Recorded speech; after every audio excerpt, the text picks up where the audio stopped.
on va quand même se lancer, je pense, Gabriel, Absolument. tranquillement, comme on est déjà live sur Facebook. Alors, je pense que tout le monde nous connaît, mais c'est pas grave. C'est Daniel. Je suis coach professionnel, puis je suis spécialisé en leadership et consolidation d'équipe. Ça fait plaisir d'être avec vous. OK. Quand Gabriel, cette semaine, m'a suggéré Ouais.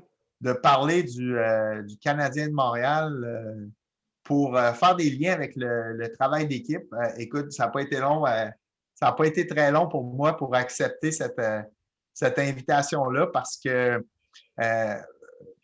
moi et Gabriel, on est vraiment deux grands passionnés de hockey. Donc, tout de suite, j'ai dit oui. Puis, Gabriel, une chose que j'admire de lui, ben, Gabriel, c'est un athlète. Puis, c'est quelqu'un qui a toujours le réflexe aussi de faire des liens entre le monde du sport et le monde des affaires. Donc,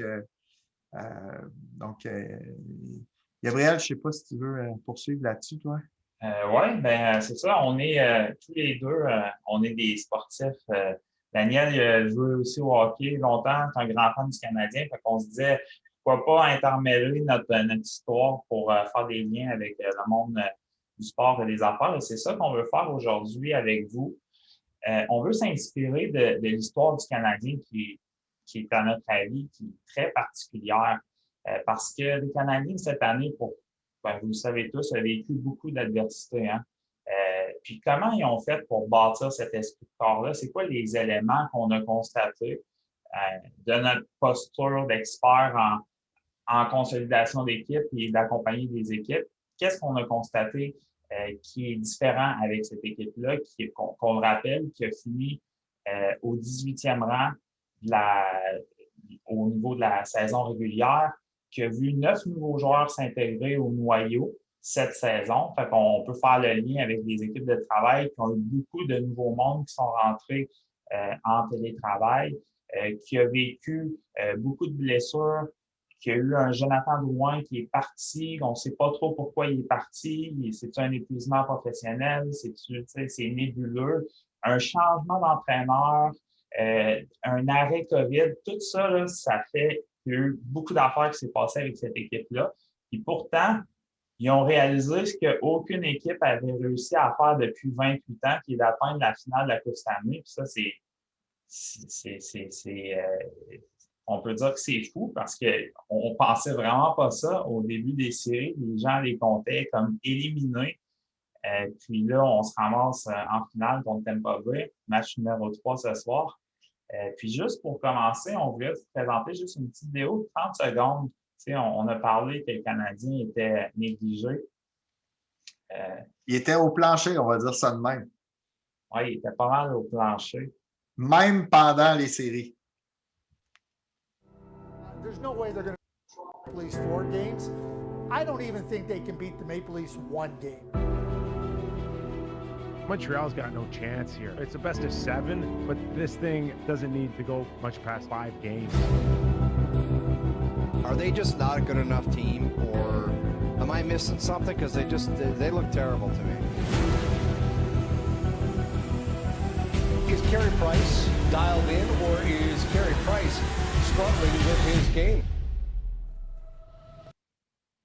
Donc voilà, c'est des images qu'on a récupérées un petit peu c'est des experts en Ontario de TSN, qui est la chaîne sportive en Ontario, qui parlait que le Canadien avait aucune chance contre les Maple Leafs, qu'il était trop vieux, trop jeune, qu'on était trop petit, que Carey Price était pas dans sa game. Donc, puis on voit Carey Price, la frustration, ça, c'était au début des séries éliminatoires contre Toronto, qui casse son bâton parce que ça n'allait pas à son goût. Mais pendant un entraînement en plus, hein, juste dans une pratique, parce qu'il donne des mauvais buts. Puis, fait que tu vois le caractère du gars quand même. Hein? Oui, absolument. Fait que c'est ça. Aujourd'hui, on vous présente 5 éléments qu'on a notés qui peuvent vous inspirer à obtenir de meilleurs résultats d'équipe suite à ce qu'on apprend du Canadien, l'édition actuelle du Canadien. Le premier élément qu'on veut noter, c'est la proximité entre le management et les joueurs. Fait que dans le cas de vous, des équipes de travail, c'est les leaders d'équipe, puis on pourrait dire les employés. C'est vraiment ce qu'on constate avec Marc Bergevin cette saison.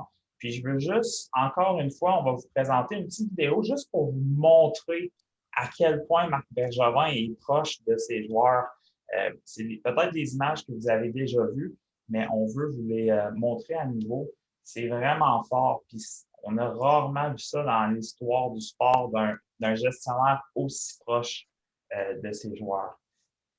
Donc, je vous présente ça à l'instant.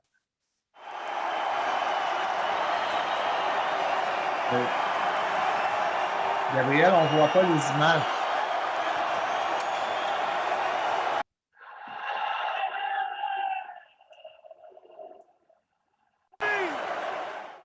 Oui, c'est bon.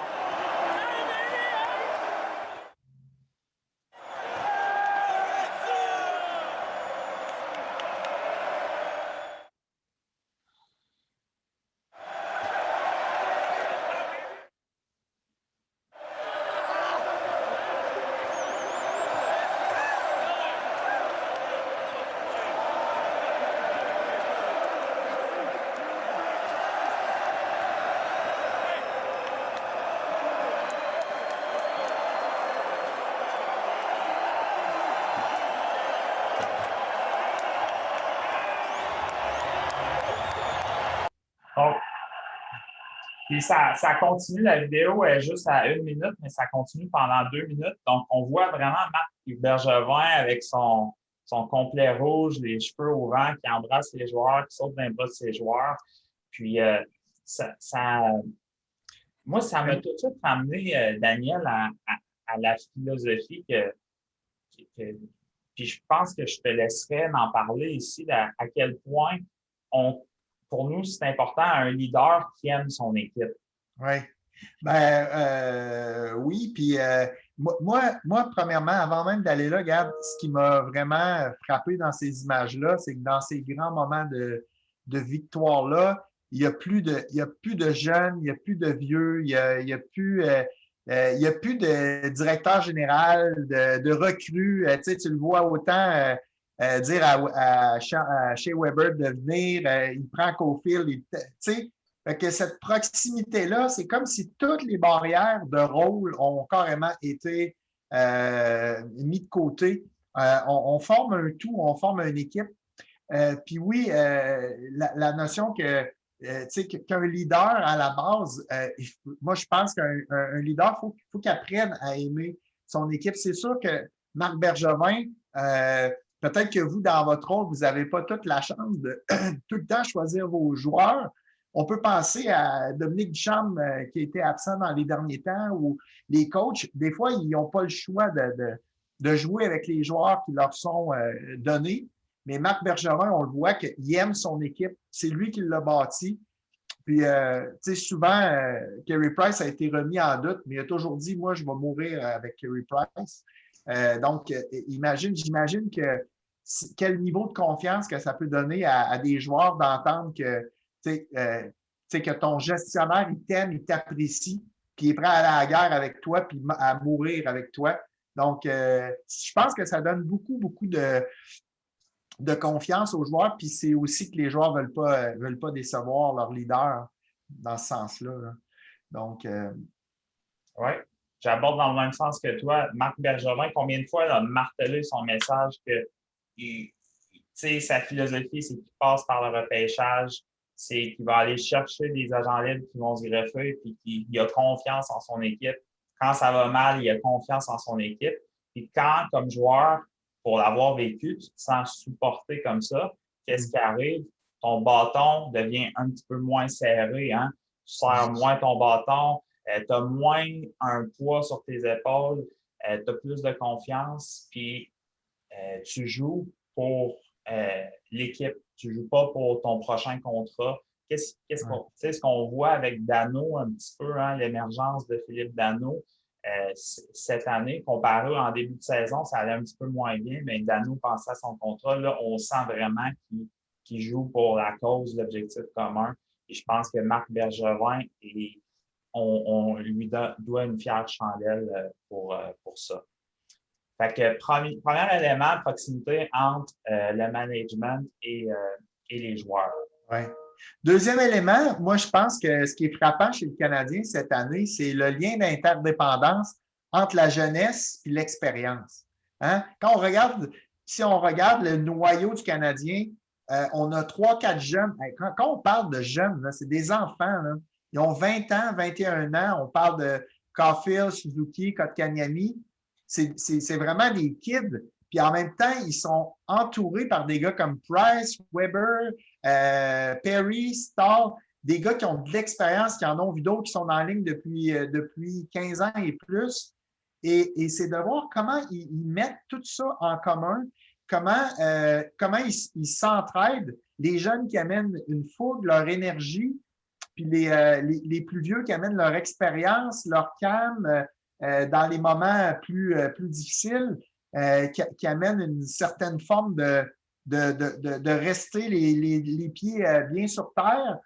Donc, ce mélange-là de jeunes et de vétérans, je pense que c'est la clé aussi pour aider à transmettre notre savoir quand on regarde en entreprise, comme une fois dans des équipes. C'est vraiment intéressant d'avoir des jeunes et des vieux qui travaillent sur des projets parce que le vétéran comme Eric Stahl, qu'on trouve tout un peu qui avance pas assez vite, mais en même temps, ça fait 15 ans qu'il prend des mises au jeu. Fait que je pense que ça se pourrait-tu qu'il ait donné beaucoup de trucs à Suzuki puis à Kotkaniemi pour les aider sur les mises au jeu. Donc, je pense que c'est vraiment là, l'espèce de jumelage, de partage qui fait qu'ils sont encore plus forts comme équipe. Oui, puis comme équipe de travail, on peut s'en inspirer, on peut créer des pairs, on peut créer des partenaires de responsabilité avec vétérans et jeunesse pour faire qu'on ait une équipe plus forte. Oui, totalement. Troisième élément qu'on a noté, c'est que l'adversité a créé un nouvel ADN. Puis, l'adversité, tu sais, il y a plein d'affaires qui sont arrivées avec les Canadiens cette saison, mais ce que je veux surtout noter ici, c'est le changement d'entraîneur.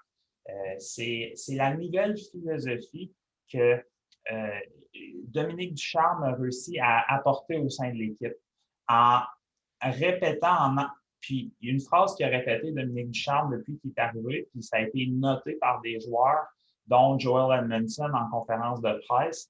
Puis c'est un peu ça qui a créé l'ADN. C'est Dominique Ducharme a répété la phrase suivante: tirez vos souliers et soyez prêts pour la danse. Donc, c'est devenu un cri de ralliement pour l'équipe. Hein? Puis l'équipe a vécu beaucoup d'adversité à travers la saison, comme je l'ai dit. Fait que tirez vos souliers, soyez prêts pour la danse. Ça veut dire quoi pour l'équipe? Bien, ça veut dire d'être prêt, peu importe la situation. Ce qu'on dit réellement, Joel Edmondson, ce qu'il a dit, là, c'est d'être prêt à jouer dans sa conférence de presse. Puis c'est un peu ça, le nouvel ADN de l'équipe. Puis, parfois, en entreprise, on va avoir des valeurs, on va avoir des principes qui vont être véhiculés, mais eux, ça a été ce message fort-là au sein de l'équipe. Puis, questionner à savoir ce qui faisait un bon danseur à ce stade-ci de la saison, Ducharme, Dominique a dit dans une conférence de presse, je reprends ses mots, il faut qu'un joueur soit capable de sortir ses moves de danse sans trop y penser. Il faut que ça devienne une deuxième nature. C'est pour ça qu'on veut les garder propres. Donc, c'est intéressant, je trouve, de voir que c'est ça. Dominique, c'est une philosophie qui a amené à l'équipe. Ouais. Puis, pour sortir ses moves de danse, il faut rester dans le moment présent également. Puis, c'est notre quatrième élément qu'on veut noter. Là, c'est à quel point les gars sont dans le moment présent. Oui. Puis, tu sais, je reviens sur l'ADN d'équipe parce que, tu sais, Dominique Ducharme, là, on va se le dire entre nous, là, ça n'a pas été facile au début, hein? Je veux dire, il est rentré entraîneur, là, il était intérim, il était intérimaire, on va se le dire. Et puis, ils n'ont pas eu une séquence victorieuse impressionnante, là. avant les séries, là, on a plus entendu on entendait plus parmi la population que Dominique Ducharme ne garderait pas sa job l'année prochaine. C'était ça la réalité. Donc, aussi installer le lien que je veux faire, c'est qu'installer un changement de mentalité, un ADN, des fois, ça demande un petit peu de temps. Ça ne se fait pas en une journée. Puis, ils ont eu beaucoup d'adversité. Ils ont passé à travers la semaine de COVID. Ils ont joué contre Toronto. Ils étaient encore au plancher. Ils sont revenus. Ils ont battu Winnipeg. Et là, on a commencé à entendre « Hey, Ducharme, va-t-il garder sa job? » Mais tu sais, je trouve que la leçon encore, c'est que même dans nos entreprises, comment souvent que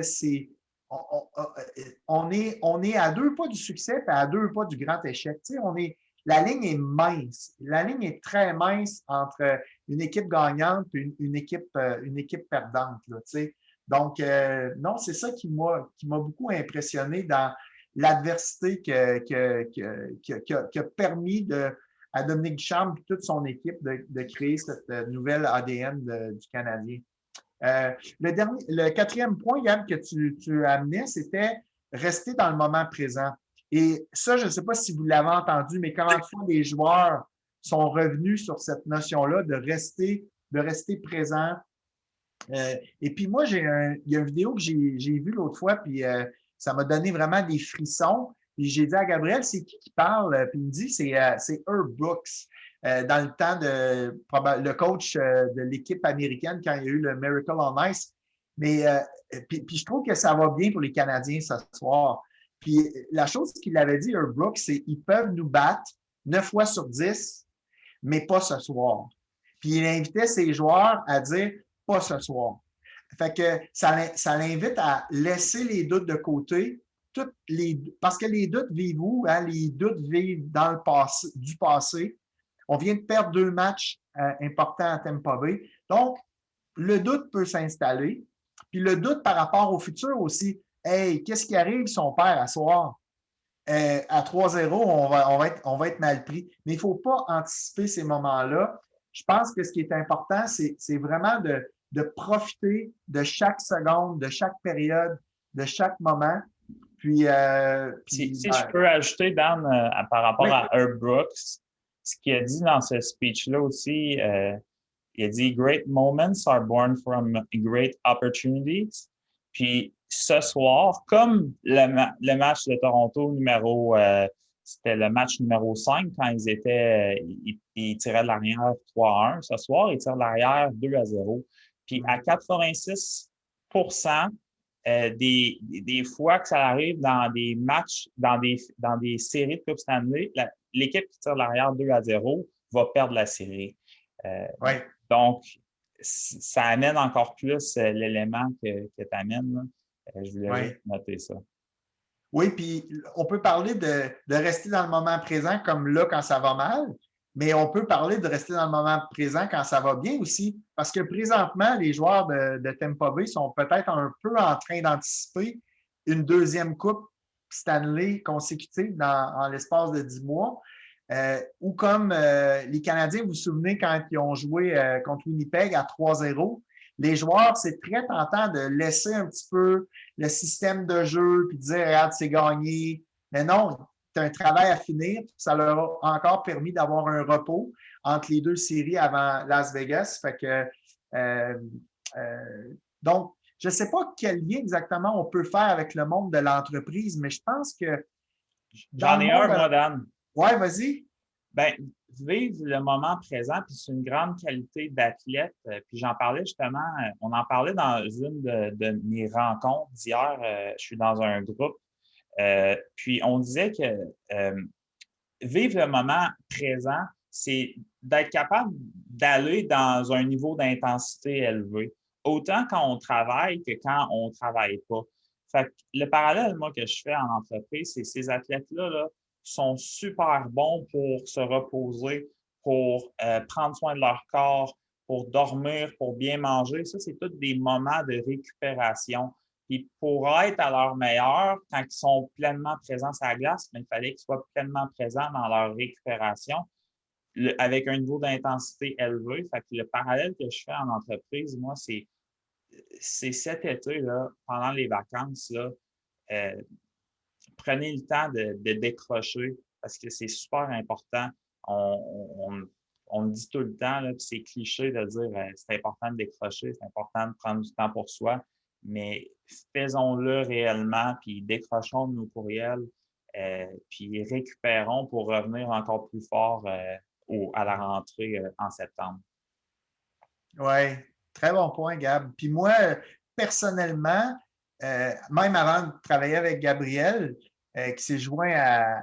On a créé au bout en fin 2019, début 2020, juste avant la pandémie. Mais moi, je me suis donné une règle. Moi, l'été, c'est 4 semaines minimum de repos. Pourquoi? Parce que si je ne fais pas ça, là, je ne pourrais pas être efficace quand l'automne, la grosse saison va reprendre. Et ça, c'est sacré, c'est dans le calendrier, puis ça ne bouge pas, tu sais, puis c'est pas négociable. Puis ça, il faut se donner ces moments-là. Moi, je suis en fin de saison, on peut dire ça de même. Je suis fatigué. J'ai eu la 2e dose du vaccin cette semaine. J'en ai encore un peu les effets. Mais tout ça pour dire que c'est vraiment pas une option. C'est une priorité, que ce soit 1 semaine, 2 semaines, peu importe ce que vous pouvez vous permettre. Mais il faut prendre du temps pour décrocher, c'est vraiment important. Maintenant, le dernier point que je voudrais apporter par rapport à la relation entre les Canadiens et le travail d'équipe, c'est que quand on regarde l'équipe du Canadien en ce moment, là, est-ce qu'on est d'accord que dans une équipe, il y a toutes sortes de personnalités, hein? Puis moi, ce que je trouve beau, là, c'est la notion que présentement, on a l'impression que tous les gars s'aiment égal. Hein? Ils ont tous l'air à bien s'entendre, autant les vieux, les jeunes, les Anglais, les Français, les Russes. Mais mettez-en, il n'y en a pas de. Mais dans la réalité, là, dans une équipe, il y a des gens qui ont une personnalité qu'on préfère, puis il y en a d'autres qu'on préfère moins. On n'a qu'à penser à Carey Price, qui est d'un calme, un calme olympique. J'ose même pas m'imaginer comment il va réagir après avoir gagné peut-être une Coupe Stanley. Est-ce qu'il va exploser de joie? Il est tellement. Mais c'est sa personnalité. Hein? Moi, des fois, pour être honnête, des fois, il m'énerve. Là, parce que moi, j'ai une personnalité beaucoup plus énergie. Puis, des fois, je me dis, il est donc bien flat. Mais en quelque part, c'est le reflet d'une équipe. Une équipe, on a toutes sortes de personnalités. Puis, on n'aimera pas nécessairement tout le monde égal dans l'équipe, mais à un moment donné, je pense qu'il faut passer par-dessus ça. Puis, il ne faut pas que ces différences-là là, viennent nous limiter dans notre façon de travailler en équipe et d'aller vers un but commun. Et je pense que ça, c'est vraiment admirable. On le voit ça n'affecte pas la chimie d'équipe. Peu importe l'âge, la nationalité. Donc, en tout cas, c'est vraiment frappant parce que si on regarde même au cours des derniers 2 mois, depuis le début des séries, l'équipe d'entraîneurs n'a pas fait beaucoup de changements de trio, mais dans les 2 derniers mois de la saison, ils ont fait énormément de changements de trio. Ils ont essayé plusieurs combinaisons. Et puis, on n'a qu'à penser qu'il ne faut pas se souvenir, il y a 2 mois, sur les 2 premiers trios, il y avait Tatar qui n'est plus là, qui n'est pas là, puis Jonathan Drouin. Donc, tu vois, juste là, c'était les 2 gars des 2 premiers trios. Donc, tu vois qu'il a dû essayer plein d'affaires. Puis avant d'arriver même avec son trio, moi j'appelle le trio des petits vieux, le 4e trio, mais quel travail ils font, Stahl, Perry puis Armia, c'est incroyable. Donc, je ne sais pas si tu veux ajouter quelque chose par rapport à ça, Gab. Pour compléter les différents types de personnalités, un petit truc que j'ai entendu qui à chaque fois qui résonne en moi, c'est quand il y a un jugement qui monte, essayez d'être curieux. Quand vous ne comprenez pas pourquoi une personne agit de telle façon, puis je pense que c'est une belle culture à inculquer au sein de votre équipe, c'est toujours d'essayer de voir c'est quoi le point de vue de la personne, de poser des questions, d'être curieux, de comprendre ce qui fait que cette personne-là agit de cette façon-là. Puis c'est ça qui fait qu'on grandit tous ensemble comme équipe, c'est de comprendre les différences des autres. Puis je pense qu'on est dans un monde où de plus en plus, on a besoin de ça. On est de gauche ou de droite. On est très polarisé dans nos opinions. On est très, moi, je suis environnementaliste, toi, tu ne l'es pas. Moi, je supporte telle cause. Fait à quelque part, je pense que la société va avoir à avoir des dialogues, des conversations difficiles pour ramener tout ça ensemble. Fait que c'est juste d'être curieux quand quelqu'un agit d'une manière qui est différente de la mienne. Puis, fait que pour moi, c'est toujours ça que j'essaie de ramener. Puis je pense que c'est très puissant.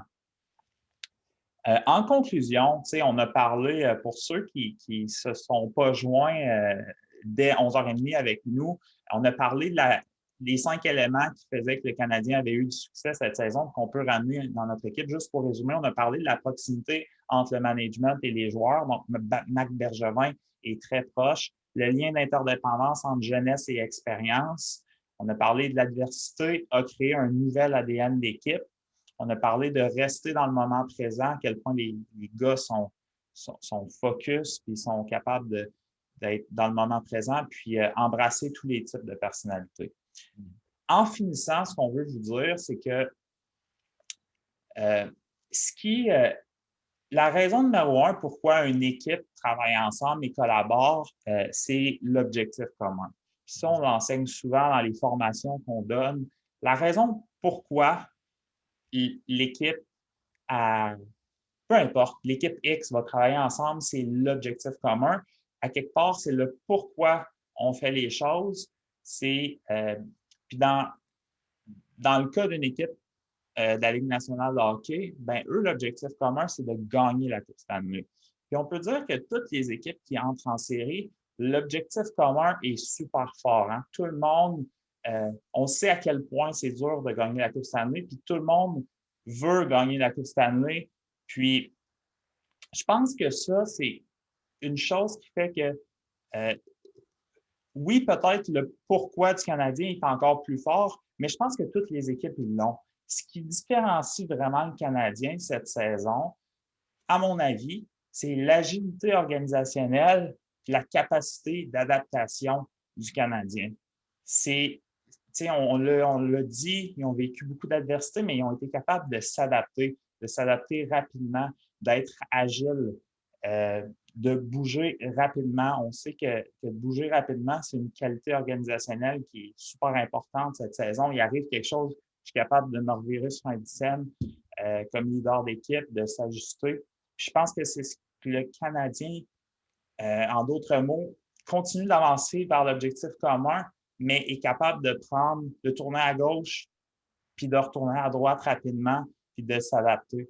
Fait que pour moi, c'est comme, j'aime ce que tu dis, puis c'est l'adversité. Ils ont tellement eu d'adversité, ils ont été forcés de s'ajuster à travers ce que tu dis, les blessés, la COVID, le changement d'entraîneur. Puis si tu me permets, Gab, un autre point que j'ajouterais par rapport à ça, moi, ce qui m'impressionne, c'est, moi, j'appelle ça jouer en unité de 5. Moi, présentement, dans les séries, ce qui fait que le Canadien est si fort, c'est comment les gars se back. Ils travaillent toujours en unité de 5. Je te faisais la remarque, Gabriel, comment de fois on a vu même des défenseurs en échapper. Moi, j'ai rarement vu ça. Les défenseurs supportent tellement l'attaque qu'à un moment donné, la passe latérale va venir, puis c'est le défenseur qui est rendu derrière le but adverse. Mais pourquoi il peut faire ça? Parce qu'il sait qu'il peut compter sur son coéquipier qui va être là pour le seconder.